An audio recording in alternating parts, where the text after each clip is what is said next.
혹시 죄를 범하였을지라도 사하심을 받으리라. 아멘. 찬송과 기도라는 제목으로 함께 말씀을 상고해 보도록 하겠습니다. 야고보 사도는 계속해서 믿음이 무엇인지를 설명을 해주고 있습니다. 하나님의 은혜로 택함을 받은 교회를 향해 그 믿음의 자리를 확인시켜 주고 있는 것이죠. 야고보는 행함이 없는 믿음은 죽은 믿음이다라는 그런 말을 하고 있는데, 여기서 말하는 행함은 흔히 생각하는 것처럼 자신이 만들어내는 어떤 행동이 아니라고 하는 사실을 말씀을 드렸습니다. 사람들은 행함을 자신이 실천할 수 있는 어떤 행함의 근거로 생각을 하지만, 야고보가 그런 의미의 행함을 말하는 것이라면 결국 믿음의 행함에 신자와 불신자의 구분이 없게 되는 것입니다. 왜냐하면 우리가 실천할 수 있는 행함이라면 믿지 않는 사람들도 얼마든지 실천할 수 있기 때문이죠. 근데 우리는 예수 안에 있는 것과 예수 밖에 있는 것으로 구분지어 생각을 하기 때문에 다르다라고 여길 뿐인 것입니다. 오늘 본문을 통해서 야고보는 똑같은 그 믿음에 관한 이야기를 해주고 있는 것입니다.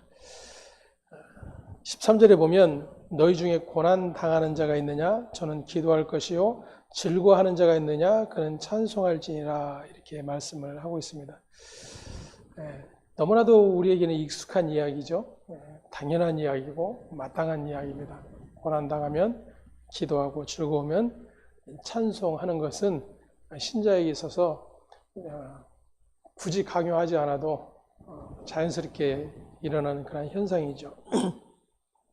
하지만 중요한 것은 고난당할 때 기도하고 즐거울 때 찬송할 수 있느냐 하는 것입니다. 물론 고난을 당한 사람이라면 누구나 기도를 하게 될 것입니다. 신자가 아니라 하더라도 고난이 생기면 누구나가 믿지 않았던 신의 이름까지도 부르는 것이 우리의 모습입니다. 그런 경우에 신을 향해서 구하는 것은 자신이 처한 그 고난의 현실을 벗어나게 해달라는 그러한 기도밖에 나오지 않을 것입니다. 지금 야고보가 과연 그러한 기도를 우리에게 요청하고 있을까 하는 것이죠. 야고보는 계속해서 하나님의 은혜로 택하심을 받은 그의 아들 피값으로 세워진 교회를 향해서 믿음이 무엇인지를 계속해서 가르쳐주고 있는 중이죠. 여전히 믿음이 아닌 것들을 붙들고 믿음이라고 여기는, 그래서 자신들의 그 행함의 근거를 믿음이라고 착각하고 그 믿음을 열심히 쫓아 살아가는 그러한 자들에게 참 믿음의 일이 무엇인지를 계속해서 설명을 해주고 있습니다. 믿음은 하나님으로부터 주어진 은혜의 선물이라고 하는 것을 누구나 고백하죠. 하지만 그것이 실제의 믿음의 자리에 있지 않는 경우들을 우리가 너무나도 많이 볼 수가 있습니다. 하나님으로부터 주어진 은혜의 선물이라고 한다면 그분에게 모든 주권이 달려 있다고 하는 사실을 고백할 수밖에 없는 것이죠. 때문에 고난 당함 가운데서 누구나 예외일 것 없이 자신의 문제를 가지고 자신이 믿는 신 앞에 나아가게 될 것이고, 또 하나님을 우리의 창조주로 예수를 나의 구주로 믿는 신자들에게 있어서 하나님 앞에 그리고 예수 그리스도의 이름으로 구하는 일은 마땅할 것입니다. 근데 그 구함이 단지 내가 지금 처한 고난을 벗어나게 해달라고 하는 것이라고 한다면 그것은 믿음과 상관없는 일이라고 하는 것을 지금 야고보가 이야기를 하고 있는 것입니다. 고난 당한 자가 있느냐? 저는 기도할 것이요. 즐거워하는 자가 있느냐? 그는 찬송할지니라 라고 하는 이 이야기는 고난에서 기도한다고 해서 그것을 믿음의 기도라고 우리에게 가르쳐 주고 있는 것이 아니라 우리의 본성으로 이해할 수 없는 다른 의미를 담고 있다라고 하는 것을 여지까지의 말씀을 통해서 충분히 짐작을 하실 수가 있을 것입니다. 하나님과의 관계에서 고난을 바라볼 때 복음을 반대하는 세상을 살아가는 신자에게 있어서 고난은 당연히 있을 수밖에 없는 일일 것이며, 따라서 고난 중에서도 낙심하지 않고 인내할 수 있기를 위해서 기도하는 일이 오히려 일어나게 될 것입니다. 왜냐하면 우리의 시선은 이미 세상에서 하늘의 모든 것들로 옮겨진 자들이기 때문이죠. 그래서 여전히 그 하늘의 모든 것으로 옮겨진 자임에도 불구하고 세상의 것들이 여전히 문제로 보이고 커 보이고 전부로 보여지는 그러한 상황이 닥치게 된다면 신자가 마땅히 기도해야 될 것은 그 자신이 처한 믿음 없음의 자리를 탄식하게 될 것이고, 하나님이 주신 그 평강의 자리, 은혜로 말미암아 우리를 불러내신 그 자리가 우리의 자리라고 하는 사실을 확인코자 하는 그러한 몸부림이 오히려 있어야 한다는 것이죠. 오히려 그러한 간구, 그러한 기도가 믿음의 사람에게서 나오는 기도라고 하는 것을 알게 되는 것입니다. 또한 즐거울 때 찬송하라라고 하는 이야기 역시도 예외 없이 누구나 자기가 기분이 좋으면 즐거울 수밖에 없고, 예를 들어서 믿지 않는 사람들은 쉽게 흥얼거림이 나오게 되겠죠. 신자는 마땅히 자신에게 즐거운 일들이 생긴다라면 그것이 하나님께서 행하신 일이라고 기뻐하며 그 하나님을 찬송하는 일이 생기게 될 것입니다. 하지만 그러한 것이 우리의 찬송이 될 수가 없다라는 거예요. 왜냐하면 그것은 누구에게나 동일하게 일어난 일들이죠. 예를 들어서 돌잔치를 하죠. 그럼 그리스도인만 돌잔치 합니까? 불교 신자도 돌잔치를 하고 전혀 신을 믿지 않는 사람들도 돌잔치를 하는 거예요. 그러면 그 하는 이유는 뭐겠어요?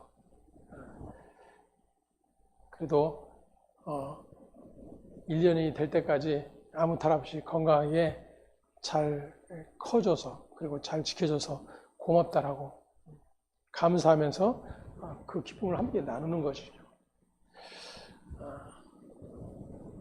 그 외에도 우리가 살아가면서 겪게 될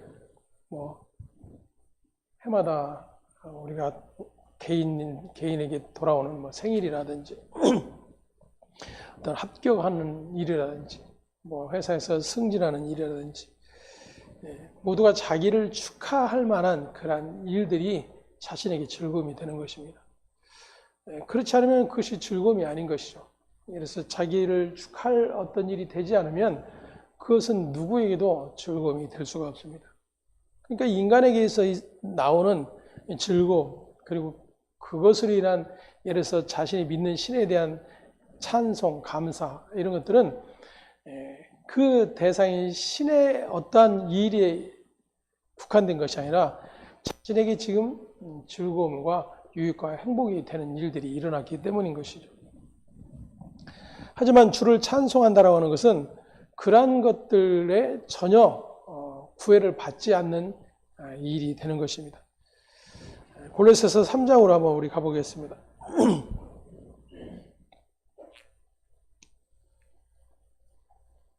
골로새서 3장 1절부터 우리 좀 길지만 17절까지 함께 봉독을 해보겠습니다. 그러므로 너희가 그리스도와 함께 다시 살리심을 받았으며 위의 것을 찾으라. 거기는 그리스도께서 하나님 우편에 앉아 계시니라. 위의 것을 생각하고 땅의 것을 생각하지 말라. 이는 너희가 죽었고 너희 생명이 그리스도와 함께 하나님 안에 감추어졌습니다. 우리 생명이신 그리스도께서 나타나실 그때에 너희도 그와 함께 영광 중에 나타나리라. 그러므로 땅에 있는 지체를 죽이라. 곧 음란과 부정과 사욕과 악한 정욕과 탐심이니 탐심은 우상 숭배니라. 이런 것들로 말미암아 하나님의 진노가 임하느니라. 너희도 전에 그 가운데 살 때에는 그 가운데서 행하였으나 이제는 너희가 이 모든 것을 벗어버리라. 곧 분함과 노여움과 악의와 비방과 너희 입에 부끄러운 말이라. 너희가 서로 거짓말을 하지 말라. 옛 사람과 그 행위를 벗어버리고 새 사람을 입었으니 이는 자기를 창조하신 이의 형상을 따라 지식에까지 새롭게 하심을 입은 자니라. 거기에는 헬라인이나 유대인이나 할레파나 무할레파나 야만인이나 스구디아인이나 종이나 자유인이 차별이 있을 수 없나니 오직 그리스도는 만유시요 만유 안에 계시니라. 그러므로 너희는 하나님이 택하서 거룩하고 사랑받는 자처럼 긍휼과 자비와 겸손과 온유와 오래 참음을 옷 입고 누가 누구에게 불만이 있거든 서로 용납하여 피차 용서하되 주께서 너희를 용서하신 것 같이 너희도 그리하고 이 모든 것 위에 사랑을 더하라. 이는 온전하게 매는 띠니라. 그리스도의 평강이 너희 마음을 주장하게 하라. 너희는 평강을 위하여 한 몸으로 부르심을 받았나니 너희는 또한 감사하는 자가 되라. 그리스도의 말씀이 너희 속에 풍성히 거하여 모든 지혜로 피차 가르치며 권면하고 시와 찬송과 신령한 노래를 부르며 감사하는 마음으로 하나님을 찬양하고 또 무엇을 하든지 말에나 일에나 다 주 예수의 이름으로 하고 그를 힘입어 하나님 아버지께 감사하라. 아멘. 16절에 보면 그리스도의 말씀이 너희 속에 풍성히 거하여 모든 지혜로 가르치며 권면하고, 지혜로 가르치며 권면하는 일이 우리의 삶의 노하우, 우리의 어떤 경험들, 우리의 지식 이런 것들이 아니라 그리스도의 말씀으로라고 하는 사실입니다. 그리스도의 말씀으로. 뒤이어서 그렇게 이야기하죠. 그렇게 모든 지혜로 피차 가르치며 권면하고 시와 찬송과 신령한 노래를 부르며 감사하는 마음으로 하나님을 찬양하고 그랬어요.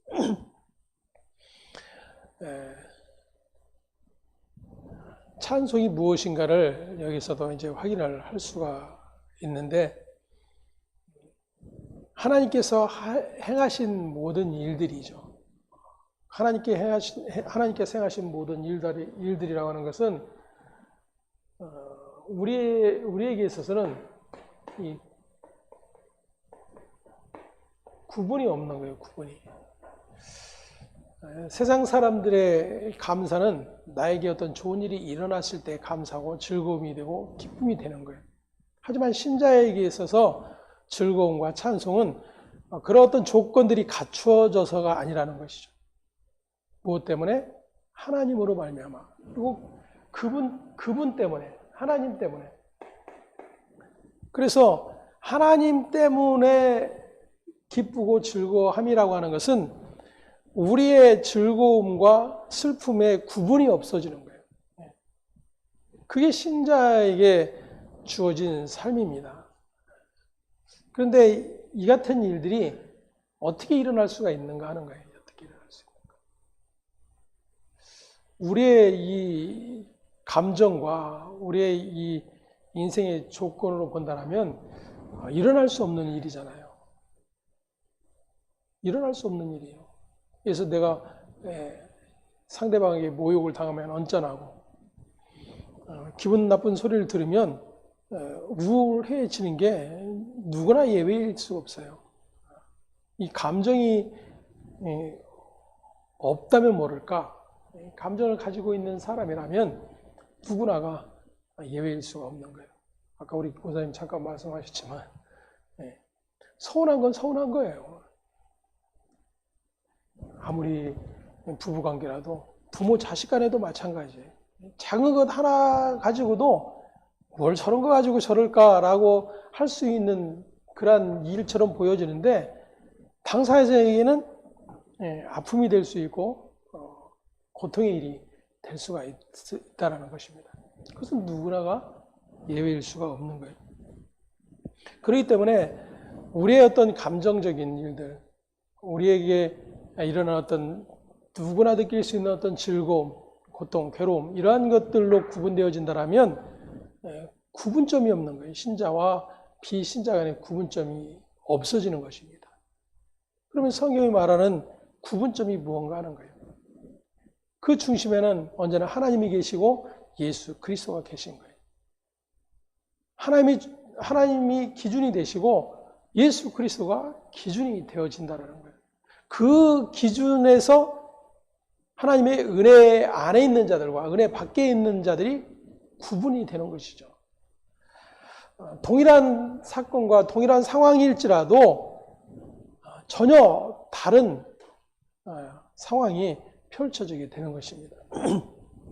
그래서 사도가 말하고 있는 것처럼 그리스도의 말씀이 너희 속에 풍성히 거하여, 그래. 그리스도의 말씀이 너희 속에 풍성히 거하여 모든 지혜로 피차 가르치며 권면하고 시와 찬송과 신령한 노래를 부르며 감사하는 마음으로 하나님을 찬양하고 또 무엇을 하든지 말에나 일에나 다 주 예수의 이름으로 하고, 다 주 예수의 이름으로 하고 그래요. 그러면 그냥 갖다 붙이기만 하면 되는 건가요? 아이고, 주님이 하셨어요. 주님이 이루셨어요. 하나님이 하셨습니다. 이게 갖다 붙이기만 하면 되는 건가요? 다 주 예수의 이름으로 하고. 이것은 엄청난 진리가 담겨 있는 것이죠. 다 주 예수의 이름으로 하고라고 하는 것은 믿음이 없이는 불가능한 거예요. 믿음이 없이. 그래서 하나님으로부터 주어진 믿음이 그 신자의 속에 말씀으로 거하게 되고 그 말씀이 능력이 되어지면 전혀 다른 구분점이 생기게 되는 것입니다. 사람들이 볼 때는 저게 무슨 기쁜 일이야, 저게 무슨 즐거워할 일이야, 찬송할 일이야 라고 갸우뚱할 수밖에 없는데 그 신자에게는 그들이 알지 못하는 기쁨이, 즐거움이, 찬송이 고백되어지고 있다는 것입니다. 바울과 실라가 매를 맞고 옥에 갇혔습니다. 그게 즐거운 일일까요? 자신을 그러한 상황 가운데 놓아두신 하나님 감사합니다라고 찬송할 만한 일이 되겠어요?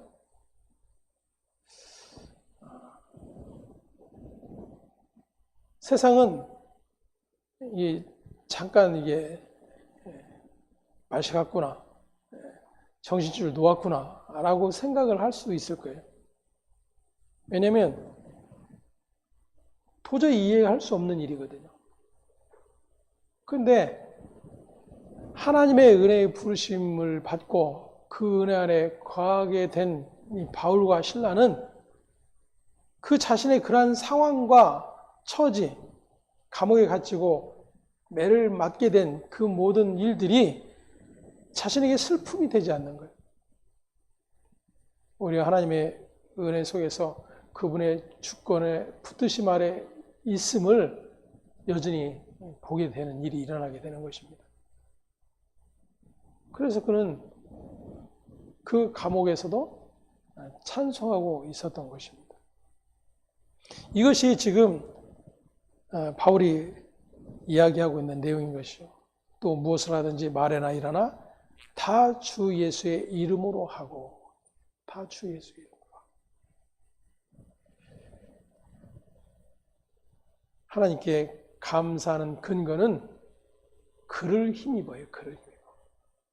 예수를 힘입어. 그 예수께서 행하신 모든 일이 근거가 되어서 하나님께 찬송하는 일이 일어나게 되는 것입니다. 이게 믿음 안에 있는 믿음의 사람들의 찬송과 기도의 내용인 것이죠. 사람들은 자신이 자랑할 수 있는 일이 있을 때 기분이 좋아지고 찬송하고 감사하는 일이 일어나게 됩니다. 다시 말해서 자신에게 주어진 좋은 일을 바라보면서 즐거워하고 찬송하게 되는 것이죠. 하지만 찬송은 모든 영광을 하나님께 돌리는 것입니다.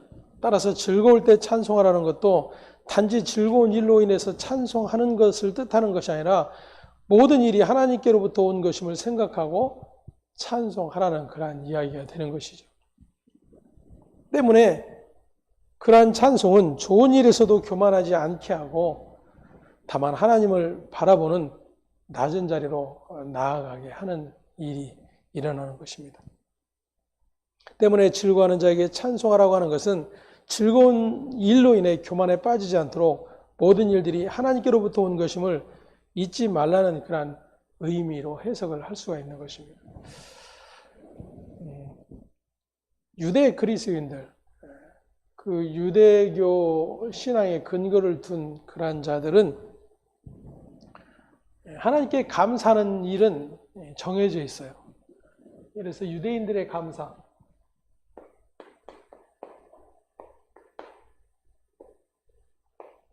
그리고 그리스도인 감사 역시도 마찬가지죠. 성경을 보면 바리새인들이 길모퉁이에 서서 하늘으로 두 손을 들고 하나님께 감사의 기도를 올립니다. 우리를 세리하지 않게 해 주셔서 감사합니다. 즉 자신의 구분됨, 그리고 자신이 율법의 자리에 있음, 이런 모든 행함이 자신들이 하나님을 찬송하는 근거가 되어지고 있다는 거예요. 반면 세리는 하늘을 우러러 감히 하나님을 향하지도 못한 채 자신을 불쌍히 여겨주시만을 구하고 있는 그런 모습을 보게 됩니다.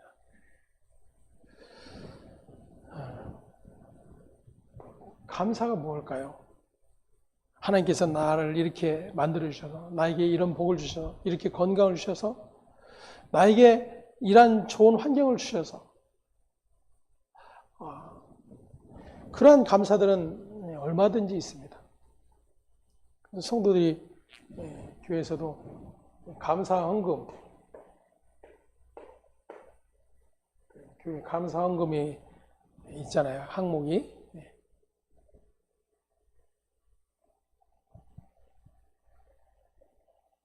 이 감사헌금은 언제 드립니까? 매주 드려요? 뭐 생일을 맞이한다든지, 집안에 뭐 좋은 일이 생긴다든지, 우리 아들이 지금 승진했어요. 하나님, 우리 아들이 이번에 승진하게 해주셔서 감사합니다. 그러면서 특별히 감사에 대한 헌금을 하는 거잖아요.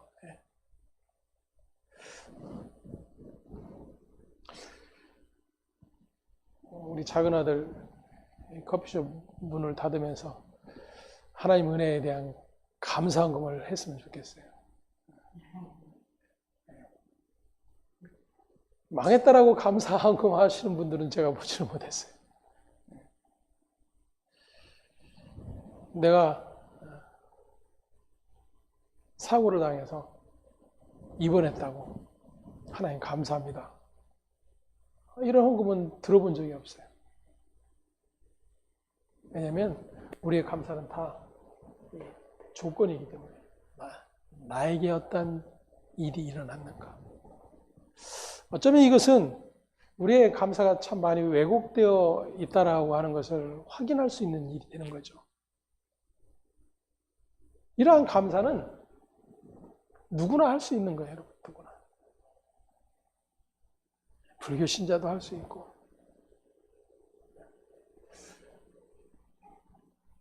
신을 믿지 않는 사람들은 자기의 이웃들과 그 즐거운 일을 함께 나누고 하는 일들도 합니다. 신자가 나에게 어떤 기쁜 일이 생겨서 하나님 이렇게 해주셔서 감사합니다 하는 조건으로 이렇게 하고 있다라면 그렇지 않은 일에도 동일해야 한다는 거예요. 그렇지 않은 일에도. 그걸 성경이 뭐라고 이야기해요? 범사에 감사하라. 범사에 감사하라. 왜 범사에 감사해야 하는 자들이 우리인가? 그 우리의 실존을 알아야 된다는 거죠. 모든 일이 그분의 주권과 그분의 일하심 아래 있다라고 하는 사실이 확인되어질 때에 나에게 그 조건이 사라지는 거예요. 나에게서의 조건이. 그분에게로 조건이 옮겨지는 거예요. 예수 그리스도로 말미암아 누구에게 감사하라? 하나님께 감사하라. 모든 조건이 주 예수 그리스도와 하나님 아버지께 잇따라 하는 것을 가르쳐 주고 있는 거예요. 때문에 14절에 16절에 보면 야고보가 이렇게 이야기합니다. 너희 중에 병든 자가 있느냐? 저는 교회 장로들을 청할 것이요 그들은 주의 이름으로 기름을 바르며 위하여 기도할지니라. 믿음의 기도는 병든 자를 구원하리 주께서 저를 일으키시리라. 혹시 죄를 범하였을지라도 사하심을 얻으리라. 이러므로 너희 죄를 서로 고하며 병 낫기를 위하여 서로 기도하라. 의인의 간구는 역사하는 힘이 많으니라. 아멘. 야고보서 중에서 너희가 믿음이 있으면 너희 믿음을 행함으로 보이라 라고 하는 말씀처럼 가장 오해된 그런 말씀이기도 합니다. 병 들었을 때 어떻게 해야 되는 거예요? 이 말씀대로 우리가 적용해서 목사님 신방 요청하고 구역장 신방 요청하고 교구장 신방 요청해서 기도를 부탁을 하는 것입니다. 왜냐하면 믿음의 기도는 병든 자를 구원하고 그를 일으키실 것이다 라고 말씀을 하고 있기 때문이에요.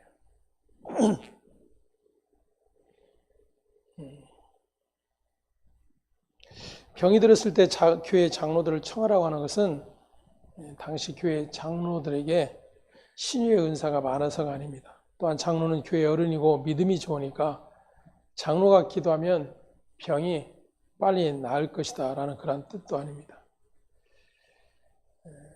본문의 내용은 질병이 있을 때 교회 목사나 장로를 청해서 기도할 것을 의미하는 그러한 내용이 아니다라고 하는 것이죠. 15절에 보면 믿음의 기도는 병든 자를 낫게 한다 이렇게 말씀하고 있어요.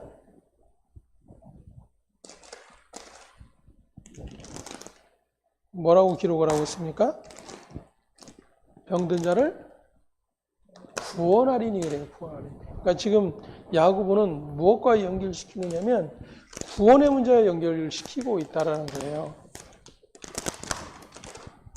근데 이 문제를 이제 단지 질병의 문제로 북한을 시키니까 문제가 되는 것이죠.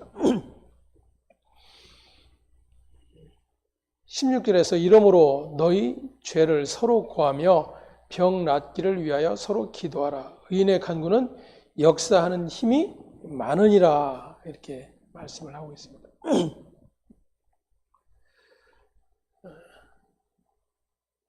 의인의 간구는 역사하는 힘이 많다.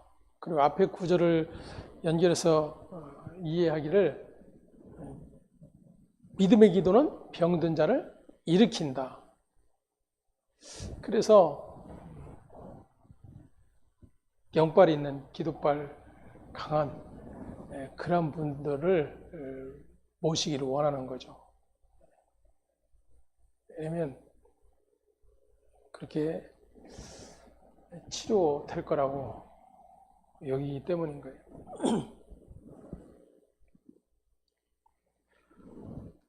근데 야고보는 지금 병 낫기를 위해서 기도하는데 왜 죄를 서로 고하며 기도하라라고 이야기를 하고 있을까 하는 것입니다.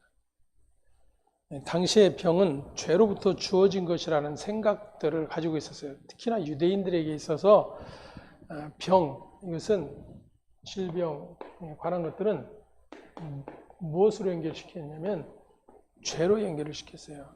그것을 대표적으로 알 수 있는 부분이 소경에 대한 그런 인식이었습니다. 소경된 자는 반드시 그가 죄가 있기 때문이라고 여겼어요. 자신의 죄이든 부모의 죄이든 죄로 인한 결과라고 인식을 하고 있었습니다. 그러면 그들에게 있어서의 구원은 자신들이 질병에 걸리지 않고 자신들이 소경이 되지 않았으면 죄와 상관없는 자라고 여기고 있었던 것입니다. 지금 이 야고보서의 대상들 역시도 마찬가지죠. 지체의 연약함과 그 어려움을 바라보면서 하나님 앞에서 우리의 죄됨의 자리를 확인하는 일이 우선되어져야 되는 것이죠. 그 상대방뿐만 아니라 그러한 모습, 우리의 연약한 인간의 모습이 너나 나나 예외일 수 없다라는 것과 때문에 지금 질병에 걸려있는 상대나 건강한 상태인 나나 동일하게 죄인의 자리에 있다라고 하는 인식이 믿음의 자리라고 하는 것을 가르쳐 주고 있는 거예요. 그러할 때에 우리의 연약함, 우리의 죄됨을 고함으로 하나님께서 이루신 예수 그리스도로 말미암은 그 구원의 은혜의 자리에 함께 나아갈 수 있는 일이 일어나게 된다라는 것입니다. 의인의 간구는 역사하는 힘이 크다라고 하는 것은 그렇게 믿음을 가진 사람들이, 예를 들어서 교회에 그래도 기독교나 한다는 사람들이 합심해서 기도하면 하나님은 그 병든 자를 일으키시고 고쳐주신다는 그런 의미가 아닌 거예요. 여러 번 말씀드리지만 그렇다면 가장 믿음 없는 자들이 교회에 가득 들어있는 거예요. 교회 안에 어떤 성도가 질병에 걸리고 그 질병으로 말미암아 사망에 이르는 일들이 허다하게 일어나는데, 그러면 그들은 다 믿음이 없는 자들이죠. 하나님의 능력을 믿지 않고 하나님의 능력을 구하지 않은 자들이 될 수밖에 없는 거예요. 때문에 기도라고 하는 것은 우리의 문제 해결을 위해서 하나님 앞에 나아가 엎드리는 것이 아니라 하나님 앞에서 우리의 죄인됨을 깨닫고 하나님의 은혜와 긍휼을 구하는 자리로 나아가는 일이 기도에서 일어나는 일인 거예요. 때문에 너희 죄를 서로 구하라고 하는 것도 병든 자든 건강한 자든 하나님 앞에서는 동일한 죄인이라고 하는 것입니다.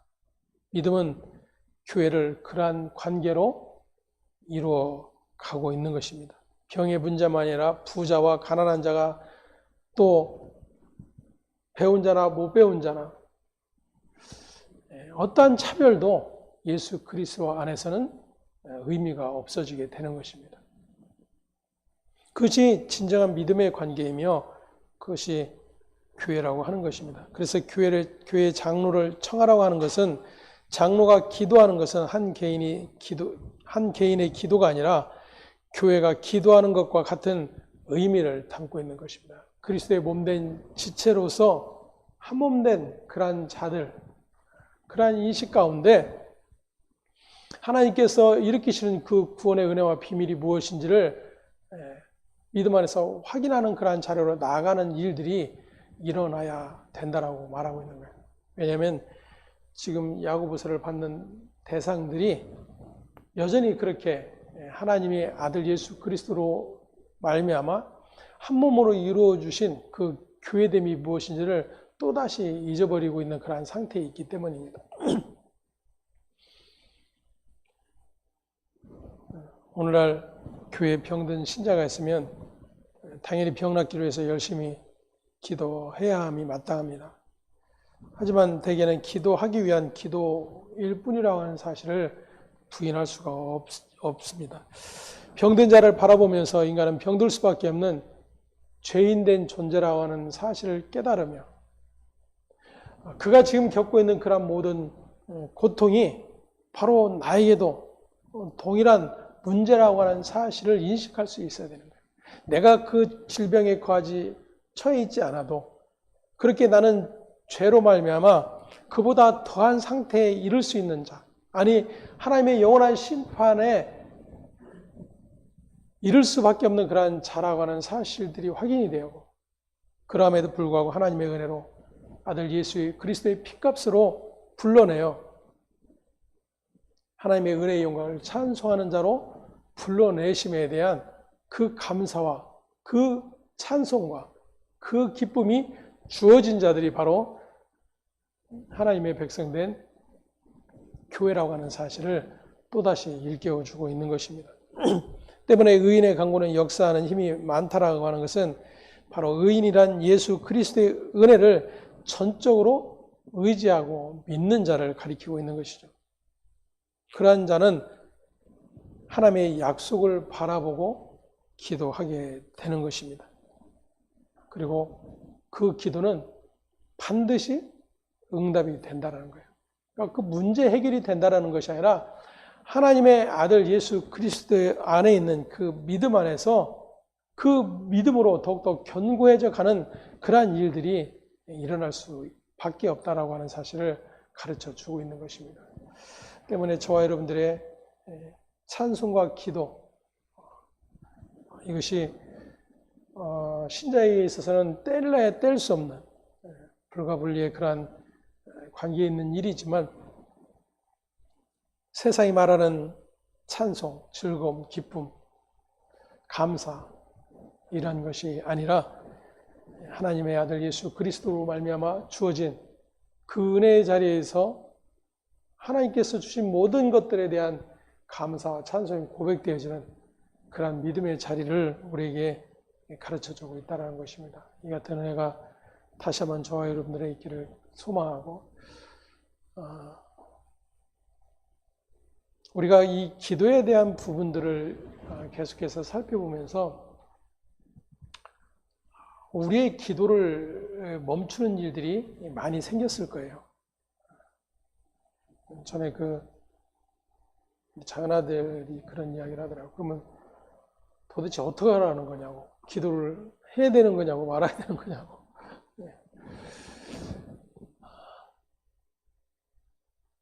기도해라 하지 마라 이야기 안 해도 인간은 다급하면 기도해요. 다급하면 기도합니다. 하지만 성경이 말하는 기도는 그러한 문제 해결을 간구하며 하나님 앞에 엎드리는 것을 기도라고 하지 않고, 그러한 조건들로 인해서 하나님 앞에 엎드려서 하나님과의 관계를 확인하는 일이 일어나야 되는 거예요. 하나님 앞에서 나는 어떤 존재인지, 나에게 이 모든 일들을 지금 허락하고 계신 하나님은 어떤 하나님이신지, 그러한 것들을 확인해 가는 일이 일어나는 자리가 바로 기도의 자리라고 하는 것입니다. 때문에 그저 맹목적인 누구나가 구하고 찾아 간구하는 그러한 기도는 당연히 멈춰질 수밖에 없는 것이죠. 하지만 여전히 그러한 연약한 지체들, 아직도 그러한 믿음의 성숙이 없는 그러한 지체들의 연약함을 바라보면서 함께 아파해주고 함께 울어주고, 그들에게 하나님의 은혜와 사랑과 긍휼의 풍성함이 무엇인지를 가르쳐주고 전하는 일들, 이러한 것들이 함께 교회된 지체의 공동의 기도 가운데 있어야 되는 일인 것입니다. 그렇게 오늘도 야고보서를 통해서 우리에게 하나님의 아들 예수 그리스도로 말미암은 그 은혜의 자리, 그 긍휼의 풍성함을 더욱더 깨달아 즐거움과 찬송이 더욱더 풍성해지는 그런 존재들이 우리의 존재라고 하는 사실을 또다시 믿음 안에서 확인되어 줄 수 있기를 간절히 소망을 합니다. 기도하겠습니다. 하나님 감사합니다.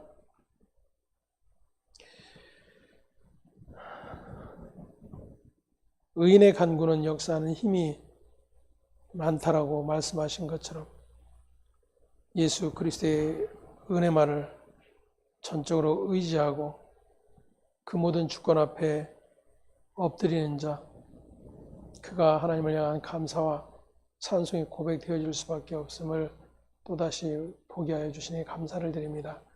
하나님, 우리는 언제나 그렇게 조건적인 감사와 조건적인 기쁨과 조건적인 찬송을 할 수밖에 없는 존재이지만, 하나님의 아들 예수 그리스도는 죄인을 위하여, 참으로 하나님과 원수된 자를 위하여 그 죄로부터 속량하여 구원하시기 위해 십자가를 지신 것을 믿습니다.